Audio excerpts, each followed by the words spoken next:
Will the resolution to impeach Rosenstein be considered tomorrow before the House breaks for August recess? Let's talk to Republican Congressman from Florida, Ron DeSantis, who sits on the House Oversight Committee. Good to have you with us tonight. Good to be here. Okay, so let's talk about this, because unless it comes up as a, quote, privileged resolution tomorrow, it's going to go away for weeks while you guys go home and do other things that you have to do with constituents and other things. Is this a PR stunt, as some critics are saying? No, I don't think it is. I think it's, look, we've been doing this round and round for months and months and months. And I've been saying for months and months, if you want to change their behavior, you have to impose a sanction on them. Now, I think the easiest thing would have been to hold Rosenstein in contempt of Congress, and also hold potentially people in the FBI, because when Peter Strzok is avoiding all those questions, he's doing it at the direction of people in the FBI. And these were some basic questions that the American people have the right to do. So you do need to have a sanction. And I think the reason why Mark and Jim filed that is because, although it was not filed as a privilege, it could be at some point in the future. So I think they're laying down a marker, letting justice know that Congress means business, and then hopefully be able to do something short of that to get what we want. It'd be much easier for everyone to just get the documents, but at some point Congress has to stand up for itself. We've not done a good job. Some of us have wanted to be aggressive, but the institution as a whole has been very weak, not just with this, but all the way back to the IRS scandal when we tried to hold John Koskinen accountable and didn't have enough votes to do it. Well, you know, the DOJ has repeatedly said in recent months and weeks that they have been more forthcoming than ever in the past, in history, that they have gone beyond, quote, guardrails in the past with respect to what information they could give you. Here's the Deputy Attorney General a few weeks ago talking about this idea that he could potentially be impeached. I can tell you, there have been people who have been making threats privately and publicly against me for quite some time. And I think they should understand by now the Department of Justice is not going to be extorted. So they say they're turning over information, great volumes of it. Is it quantity or quality of what you think you're missing? Then why haven't they turned over the information about how Crossfire Hurricane started, the Trump-Russia collusion case that was opened by Peter Strzok, who said that they were going to stop Trump and that you needed an insurance policy? Very simple to do that. Why haven't they given us answers about whether the FBI or Obama Justice Department did anything to induce any type of surveillance or spying on Trump's campaign prior to July 31st, 2016? Those are very simple questions. They either did something or they didn't, and yet they will not do that. So I think what they're masters of is producing a lot of documents that really aren't what we're looking for, and it's kind of like a Chewbacca defense. Hey, look over here, we're giving you this. Well, that's not what we want. What we want is actually very easy to produce, and they just continue to refuse to produce it. And they talk about guardrails. Peter Strzok went over guardrails when he said that he was going to stop Trump from being president. These guys went over guardrails and how they conducted the investigation, and the American people need the truth about all this. It seems like from what we've heard from some of your fellow members who were part of the questioning of Lisa Page, and you were part of that as well, that she gave them a lot more guidance and information that kind of cleared some things up, pointed you guys in another direction. Was it a fruitful exercise? Yeah, so there's now inquiry about additional facts involving the dossier and how that dossier ended up in the FISA application, which it did. It was really the critical component. Because, yes, there are redactions, but, I mean, that was kind of front and center is what they rolled out we can tell. as the reason why. Sure, I mean, if there was stronger evidence, you would have led with the stronger evidence. So that dossier was there. And so I think that there's going to be follow-up from there. But then also I think Peter Strzok's going to be brought back in. I mean, Lisa Page was very honest about the meaning of those text messages. I mean, Strzok acted like, you know, the meaning of is wasn't is, and he was giving these outlandish explanations that just weren't credible. And even the Inspector General said this guy wasn't credible with how he's doing it. So that could be an interesting contrast as well. Well, we'll stay tuned to hear more potentially from both of them, potentially in a public setting as well. And as we await, let us know how you do over recess. A lot to get done here in Washington, but I know folks back at home want to bend your ear as well. So, Congressman, thank you. Thank you. Good to see you. The battle between House Republicans and the Justice Department over the Russia probe is rapidly intensifying this evening. A group of Republican congressmen have filed articles of impeachment against Deputy AG Rod Rosenstein, arguing that the DOJ has not complied with 9 months of oversight requests for documents tied to the investigation.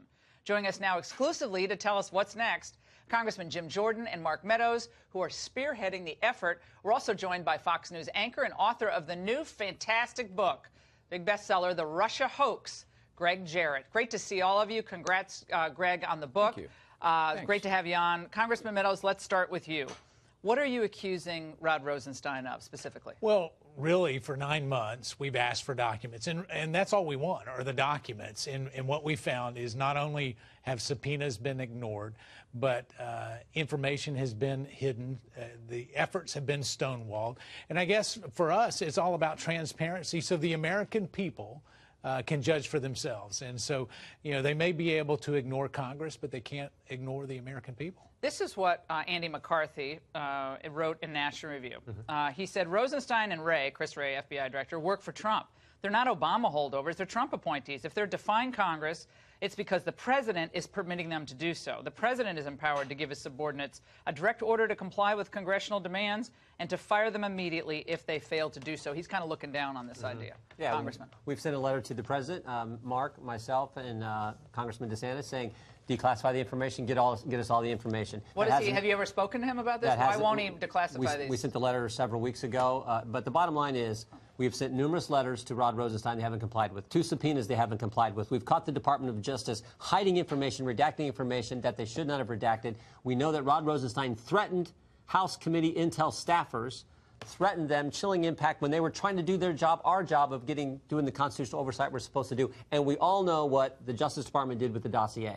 Never forget, Rod Rosenstein signed the 3rd renewal, signed that, which was based on the dossier, which we know parts of it came from Bruce Orr, high-ranking official, through his wife Nellie, the whole ordeal. So we're tired of the Justice Department giving us the finger and not giving us the information we're entitled to do our constitutional duty. More importantly, the American people are sick of it. That's why we filed the resolution. In just a moment, I'm going to ask you about what House leadership, including outgoing House Speaker Paul Ryan, is saying about all of this. But, Greg Sherritt, I want to go to you. Greg, this is what happened on Capitol Hill just recently when Congressman Jordan was trying to question Rod Rosenstein. Let's watch. Mr. Rosenstein, why are you keeping information from Congress?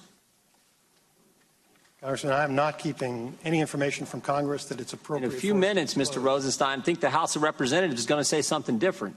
I don't agree with you, Congressman. I don't believe that's what they're going to say, and if they do, they'll be mistaken. I disagree, but I think no love lost between the Republicans on Capitol Hill and Rosenstein. Greg, what's going on? Do you think this idea of an impeachment vote, if they can get one, is a good idea?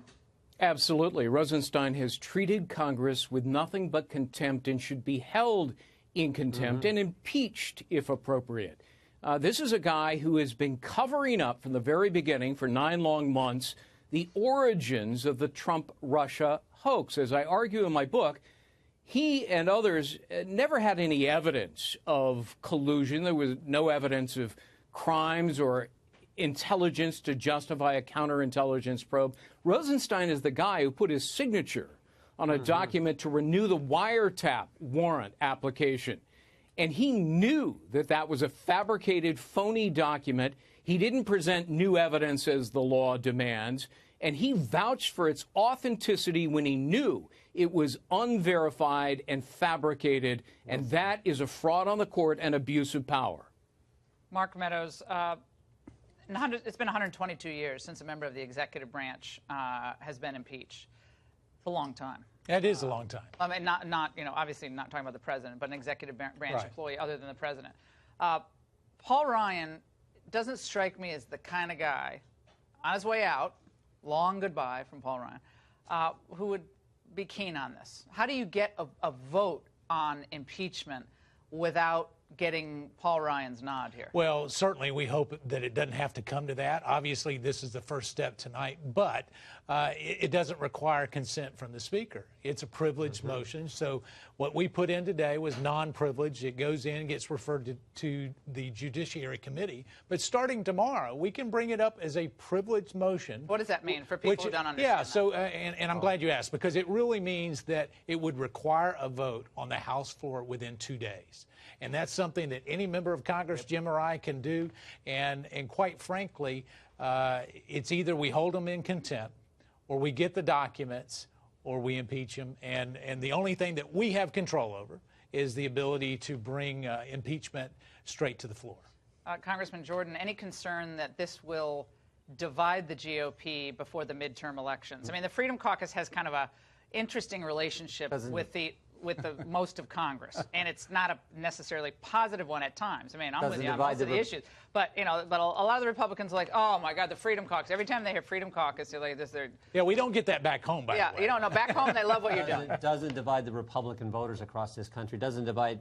So you don't care who you offend on Capitol Hill. We care about doing the right thing. It might have been 120 years since someone's been impeached, but when was the last time you ever saw the FBI take a disproven document with no credibility, no validity, no corroboration, take it to a secret court, not tell the court who paid for it, not tell the court that the guy who wrote it had been leaking information to the press? When have you ever, and not just once, 4 stinking times. And the last one, Rod Rosenstein signed. So if that's not enough to force the action, as Greg just talked about, contempt or impeachment, you tell me what is. Tell me what is.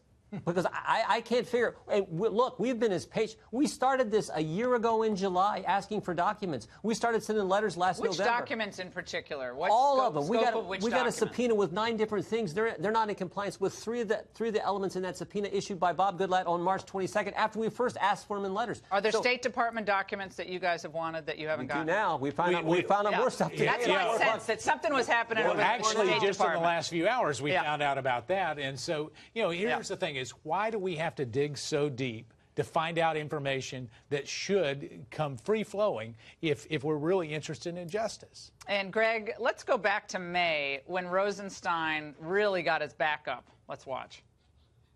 Any reaction to the news that certain members of the House Freedom Caucus have talked about drafting up articles of impeachment? I can tell you, there have been people who have been making threats privately and publicly against me for quite some time.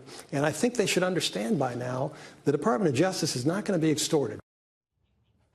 Extorted. Every time I hear that, I can't believe that's the Deputy Attorney General. Jeff Sessions, bad choice in him. Yeah, this is a very vindictive man.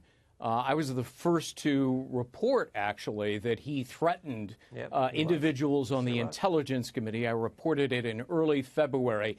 How did I report it? I talked to 2 people who were in that meeting. They both felt that he was threatening them to get his hands on their emails and texts and telephone records if they didn't back off this investigation. That's the kind of guy that Rod Rosenstein is. He's presiding over an investigation in which he is a key witness and refuses to disqualify himself, even though it's mandatory. You can't be a prosecutor, a witness, an investigator, and the judge all rolled into one. It's a violation of the regulations and the code of professional conduct for lawyers. Mark Meadows, before we let you go, what next for this? Within 2 days, you could have a vote on this? Yeah, literally, hopefully tonight, there's a whole lot of discussion going on. I've had conversations with the Speaker's office. We're hopeful that we get some documents that we identified today. But if not, as soon as tomorrow, we could do a privileged motion that would require a vote in 2 days. I think the American people are tired of talk. Just like Jim was talking about, they want action, and it's up to Rod Rosenstein. Kevin McCarthy with you on this? I haven't talked to Kevin. I haven't talked to him. All right, guys. American people are with us. That's what matters. Great to have you both on.